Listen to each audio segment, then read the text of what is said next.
এবারে যুক্তরাষ্ট্রের সংবাদ।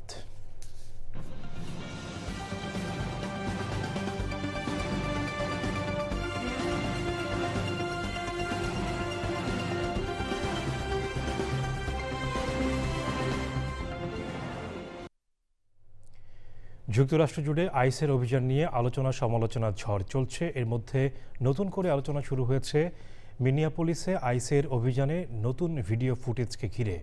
মিনিয়াপোলিসে আইসের অভিযানে গুলির ঘটনার ফুটেজে পাল্টে যাচ্ছে পুরো চিত্র। আইসের বিরুদ্ধে মিথ্যা তথ্য দেওয়ার অভিযোগে তদন্ত শুরু হয়েছে। রোকসানা তারিন জানাচ্ছেন বিস্তারিত।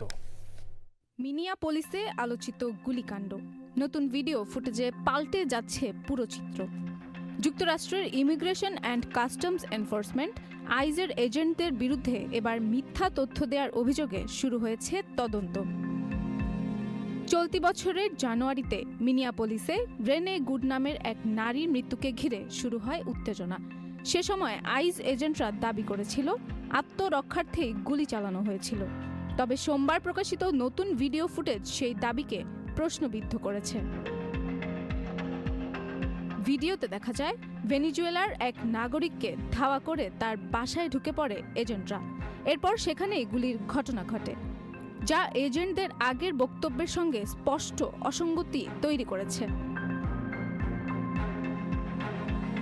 এই নতুন তথ্য সামনে আসার পর ফেডারেল কর্মকর্তাদের বিরুদ্ধে মিথ্যা বলার অভিযোগে তদন্ত শুরু হয়েছে।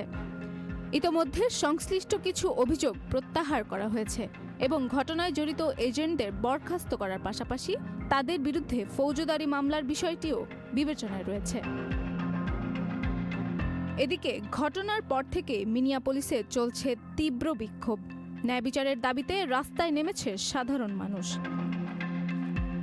বিশ্লেষকরা বলছেন, নতুন ভিডিওটি শুধু একটি ঘটনার চিত্রই নয়, এটি আইন শৃঙ্খলা বাহিনীর জবাবদিহিতা নিয়েও বড় প্রশ্ন তুলে দিয়েছে।